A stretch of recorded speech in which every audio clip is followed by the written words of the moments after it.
नमस्कार विद्यार्थी मित्रांनो, स्वागत आहे तुमचं आपलं चॅनल MPSC गर्ल वरती।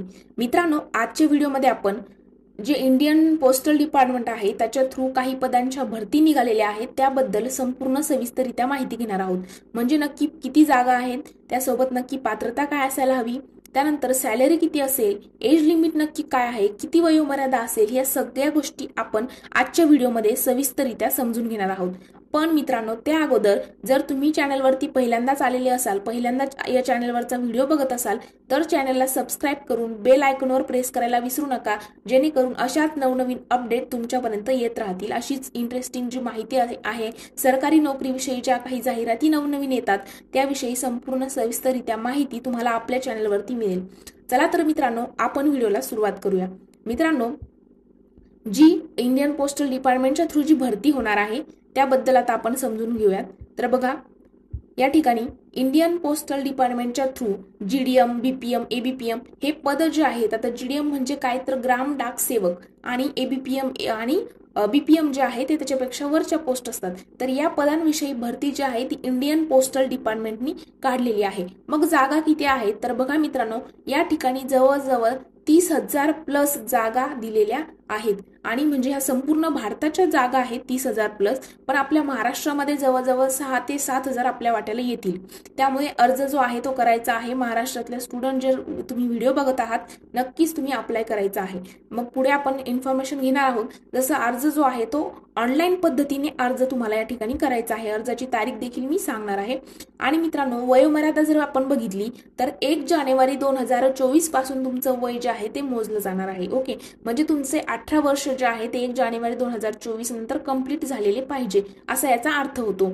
मग जे जनरल कॅटेगरीतले स्टुडंट आहेत त्यांनी 18 ते 40 वर्षापर्यंत या ठिकाणी तुम्ही अप्लाय करू शकता। म्हणजे बघा, जर सर्वसाधारण गटात तुम्ही येत असाल, तुमची 10वी झालेली आहे आणि या ठिकाणी 18 वर्ष प्लस तुमचं वय आहे, तर तुम्ही या ठिकाणी अप्लाय करू शकता 40 वर्षापर्यंत। म्हणजे तुम्ही आता जवळपास जो व्हिडिओ बघणारे जर तुम्ही 39 वर्षाचे असाल किंवा 41 वर्षाचे असाल, ओके, तर जर बघा आता एखादा स्टुडंट असाही असेल, मग कॅटेगरीमध्ये या ठिकाणी सवलत वगैरे आहे का, तर मित्रांनो आहे सवलत। पण जर तुम्ही सर्वसाधारण गटात येत असाल तर तुम्ही 40 वर्षापर्यंत अप्लाय करू शकता। म्हणजे 39, 38 वय तुमचं असेल, तुम्ही 100% अप्लाय करू शकता।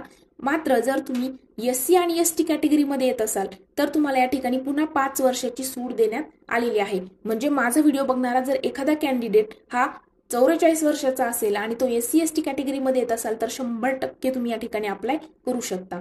तर त्यानंतर जर तुम्ही OBC मध्ये येत असाल तर तुम्हाला 3 वर्षाची सूट आहे। बघा, आता SC ST वाल्यांना 5 वर्षाची सूट म्हणजे काय, तर या ठिकाणी जे सर्वसाधारण गटातले 40 वर्षापर्यंत फॉर्म भरू शकता ते SC ST कॅटेगरीमधले 45 वर्षापर्यंत भरू शकतात। त्यानंतर OBC कॅटेगरीला 3 वर्षाची सूट म्हणजे काय, तर तुम्ही 43 वर्षापर्यंत फॉर्म या ठिकाणी फिल करू शकता। मग पात्रता नक्की काय असायला हवी, तर मित्रांनो फक्त तुम्हाला तुमची 10वी झालेली पाहिजे।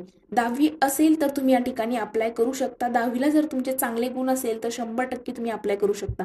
मग एक्झाम वगैरे होते का, काय प्रोसेस आहे, तर मित्रांनो या ठिकाणी एक्झाम घेतली जात नाही। फक्त तुमचं 10वीचं मार्कशीट जे आहे ते तुमच्याकडे असणं गरजेचं आहे। 10वीचं मार्कशीट असायला हवं आणि त्यानंतर तुमचं डॉक्युमेंट व्हेरिफिकेशन होतं। बघा मित्रांनो, या ठिकाणी कोणत्याही प्रकारची एक्झाम घेतली जाणार नाही। 10वीचं मार्कशीट हवं, त्या मार्कशीटच्याच बेसवरती तुमचे जे टक्केवारी जे आहे ते या ठिकाणी बघितलं जातं आणि टक्केवारीच्याच बेसवरती तुमचं या ठिकाणी सिलेक्शन होतं। जर तुम्हाला चांगले टक्केवारी असेल तर तुम्ही या ठिकाणी 100% अप्लाय करायला हवं। आणि मित्रांनो, 10वीचं मार्कशीट नंतर तुमचं त्या ठिकाणी डॉक्युमेंट व्हेरिफिकेशन होणार, कोणत्याही प्रकारची मुलाखत नसणार, कोणत्याही प्रकारची ट्रेनिंग नसणार, डायरेक्टली तुम्हाला जॉईनिंग लेटर येणार। मित्रांनो, त्यानंतर तुमची मेडिकल टेस्ट होणार। आता मेडिकल टेस्ट कशा पद्धतीने काय, भरपूर जणांना डाऊट असतो, तर आर्मी भरती, पोलीस भरतीला ज्या पद्धतीने होते तशा टफ लेवलची मेडिकल टेस्ट या ठिकाणी नसते। एक नॉर्मल मेडिकल टेस्ट तुमची घेतली जाणार आणि नंतर तुमचं डायरेक्टली सिलेक्शन असणार। तर ही झाली मित्रांनो संपूर्ण प्रोसेस। मग अर्ज वगैरे कधीपासून करायचा आहे, तर ऑनलाईन अर्ज पद्धती जी आहे ती 15 जुलैपासून सुरू होणार आहे। त्यामुळे 15 जुलैपासून तुम्ही ऑनलाईन पद्धतीने अर्ज या ठिकाणी करू शकता। आणि फीस जी आहे ती सर्वसाधारण, म्हणजेच तुम्ही जनरल कॅटेगरीमध्ये येत असाल, OBC असाल, त्यानंतर किंवा EWSचं सर्टिफिकेट तुमच्याकडे असेल तर मित्रांनो तुम्ही 100 रुपये फीसमध्येच फॉर्म जो आहे तो भरू शकता आणि जर तुम्ही SC ST कॅटेगरीमध्ये किंवा PWD मध्ये येत असाल तर तुम्हाला फक्त 0 रुपये फीस म्हणजे फुकट तुम्ही या ठिकाणी फॉर्म भरू शकता। या ठिकाणी ही गोष्ट लक्षात घ्यायची आहे। तर मित्रांनो ही झाली संपूर्ण सविस्तररित्या माहिती आणि याच्या व्यतिरिक्त जरी तुम्हाला काही आणखी डाऊट तुमच्या मनात असेल तर तुम्ही कमेंट सेक्शनमध्ये प्रश्न विचारू शकता किंवा आपल्या चॅनलच्या अबाउट सेक्शनमध्ये जायचं आहे त्या ठिकाणी माझ्या इंस्टाग्राम अकाउंटची लिंक आणि सोबतच टेलिग्राम ग्रुपची लिंक देखील मी दिलेली आहे। त्या ठिकाणी जाऊन तुम्ही मला पर्सनली मेसेज करून तुमचे डाऊट जे आहे ते विचारू शकता। तुमच्या प्रत्येक प्रश्नाचं उत्तर मी त्या ठिकाणी नक्कीच देण्याचा प्रयत्न करेन। चला तर मित्रांनो आजचा व्हिडिओ आपण इथेच थांबूया। जर व्हिडिओ आवडला असेल तर व्हिडिओला लाईक कमेंट आणि तुमच्या मित्रांसोबत शेअर करायला विसरू नका। Thank you so much.